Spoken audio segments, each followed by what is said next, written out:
Apophis asteroid, जिसे तबाही का देवता यानी गॉड ऑफ केओस भी कहा जाता है। इसे तबाही का देवता इसलिए कहा जाता है क्योंकि इस एस्टेरॉयड का आकार 3 फुटबॉल ग्राउंड्स के जितना बड़ा है। हाल ही में हुई ऑब्जर्वेशन से ये पता चला है कि यारकोव्स्की इफेक्ट की वजह से अपोफिस एस्टेरॉयड की गति बढ़ गई है। यारकोव्स्की इफेक्ट पर हुई इस खोज का मतलब है कि अभी भी 2068 में अपोफिस एस्टेरॉयड की धरती से टकराने की संभावनाएं हैं। सो फ्रेंड्स, आज के इस वीडियो में हम जानेंगे कि यारकोव्स्की इफेक्ट ने कैसे इस एस्टेरॉयड की गति को बढ़ाया और इसकी धरती से टकराने की संभावनाओं को बढ़ा दिया। और हम ये भी जानेंगे कि अगर इतना बड़ा एस्टेरॉयड धरती से टकराया तो इससे हमारी धरती पे कितना नुकसान होगा।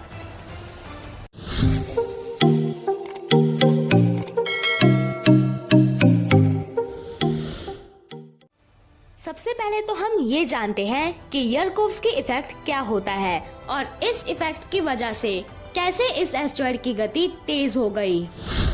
दोस्तों, यारकोव्स्की इफेक्ट के लिए हमारा सूरज रिस्पॉन्सिबल होता है। सूरज का प्रकाश फोटॉन से बना है जो गति प्रदान करता है और चीजों को आगे बढ़ाता है। ये फोटॉन्स एस्टेरॉयड की सतह पर रिफ्लेक्ट करते हैं या फिर ये एब्जॉर्ब होके सतह को गर्म कर देते हैं। अगर एस्टेरॉयड की सतह फोटॉन्स को एब्जॉर्ब कर लेती है तो वो हीट के रूप में और भी ज्यादा फोटॉन्स बाहर निकालता है। फ्रेंड्स, धरती की तरह एस्टेरॉयड भी सन को ऑर्बिट करता है, इसलिए एस्टेरॉयड पे भी दिन और रात का साइकिल होता है। डे साइड सूर्य का प्रकाश एस्टेरॉयड की सतह को गर्म करता है और फिर जब एस्टेरॉयड रोटेट होता है और उस पार्ट पे रात हो जाती है, फिर वो सरफेस गर्मी बाहर निकाल देता है। गर्मी का ऐसे बाहर निकलना एस्टेरॉयड की स्पीड को बढ़ा भी सकता है और कम भी कर सकता है।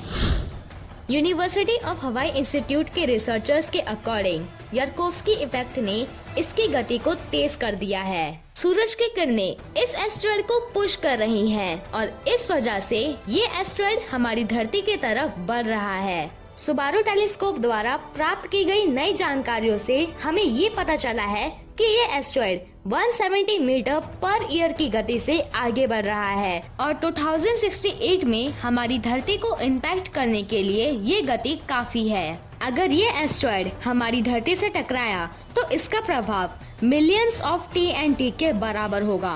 ये हिरोशिमा के न्यूक्लियर बॉम्ब से हुई तबाही से भी 65,000 गुना ज्यादा होगी और इस नुकसान की भरपाई में कई वर्ष लग सकते हैं। दोस्तों, 16 से 33 फीट तक के एस्टेरॉयड्स का हमारी धरती के करीब आना तो कॉमन है, पर एपोफिस जितना बड़ा एस्टेरॉयड बहुत दुर्लभ है। न सिर्फ इनकी गिनती कम है, पर नॉर्मली इतने बड़े एस्टेरॉयड कभी धरती के करीब नहीं आते। फ्रेंड्स, 2068 से पहले भी ये एस्टेरॉयड धरती के करीब आएगा। ये एस्टेरॉयड 13 अप्रैल 2029 को धरती के बहुत करीब से गुजरेगा। 370 मीटर का ये मैसिव एस्टेरॉयड इतना बड़ा है कि हम इसे बिना टेलीस्कोप के भी देख पाएंगे। नासा के अकॉर्डिंग ये 30,000 किलोमीटर की दूरी से निकलेगा, यानी ये हमारी सैटेलाइट्स की दूरी जितना दूर होगा। हो सकता है अर्थ की ग्रेविटी इस एस्टेरॉयड की स्पिन को प्रभावित करे और ये अपनी दिशा बदल ले। यूएफओलॉजिस्ट माइकल हॉर्न ने ये दावा किया है कि अगर एपोफिस अपनी दिशा नहीं बदलता और धरती को प्रभावित करता है तो इसका इम्पैक्ट पॉइंट यूरोप के कहीं आसपास होगा। वेल फ्रेंड्स, अगर हमारे पास अभी कुछ है तो वो है टाइम। इसलिए दुनिया भर की कई एजेंसीज फ्यूचर के लिए कई रिसोर्सेस और उनकी फंडिंग्स पर ध्यान दे रही हैं, जिनका उद्देश्य आने वाले एस्टेरॉयड्स की ट्रेजेक्टरी को चेंज करना है। और इस मिशन में कई साइंटिस्ट और इंजीनियर्स काम कर रहे हैं और इन्होंने आने वाले एस्टेरॉयड से बचने के लिए कई सजेशंस दिए हैं। कुछ ने ये सजेस्ट किया कि हमें एक ऐसा रॉकेट इंजन लॉन्च करना चाहिए जो आने वाले खतरनाक एस्टेरॉयड के पास जाए और उसे पुश कर दे और पीछे की तरफ धकेल दे। और कुछ ने ये कहा कि हमें न्यूक्लियर वेपन का इस्तेमाल करना चाहिए जो एस्टेरॉयड के ऑर्बिट में जाके उसे किक करे या फिर उसके छोटे छोटे टुकड़े कर दे।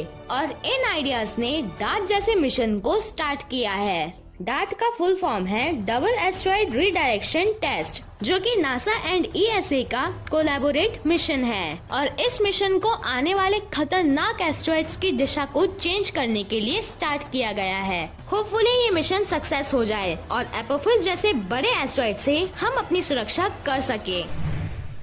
So what do you think about it? Let me know in the comment section. And if you like this video, so please like and share. And don't forget to subscribe Moneyverse for new updates of Universe. Thanks for watching.